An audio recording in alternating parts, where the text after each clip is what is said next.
సొమ్ముకడిది సోకొకడిది అన్న చందంగా స్థానిక ఎమ్మెల్యే పాయల్ శంకర్ వ్యవహరిస్తున్నారని మాజీ మంత్రి జోగు రామన్న విమర్శించారు.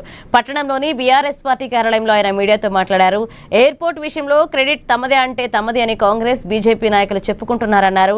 నిధుల మంజూరు చేస్తూ భూసేకరణకు సంబంధించిన జీవో రాష్ట్ర ప్రభుత్వం ఇచ్చిందని, దీనిపై ఎమ్మెల్యే తమ క్రెడిట్ గా చెప్పుకోవడం విడ్డూరంగా ఉందన్నారు. ఆదిలాబాద్ ఎయిర్పోర్టుకు కేంద్రం నుంచి నిధులు రాలేదు అని స్పష్టం చేశారు.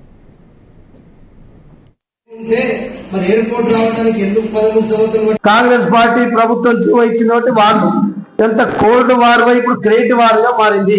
నంబర్ 1, మేము పాయల్ శంకర్ ఎమ్మెల్యే గారికి సూటిగా ప్రశ్నిస్తున్నాం. మరి నువ్వు కూడా 13 ఏళ్ల నుంచి భారతీయ జనతా పార్టీ భారతదేశంలో ఉన్నది కదా, మరి ఇటువంటి ఎయిర్పోర్ట్లు 13 ఏళ్ల నుంచి నీకు అంత ఆదిలాబాద్ జిల్లా మీద, ఆదిలాబాద్ ప్రజల మీద భారతీయ జనతా పార్టీ నరేంద్ర మోడీ గారికి అంత ప్రేమ ఉంటే మరి ఎయిర్పోర్ట్ రావడానికి ఎందుకు 13 సంవత్సరాలు పట్టింది?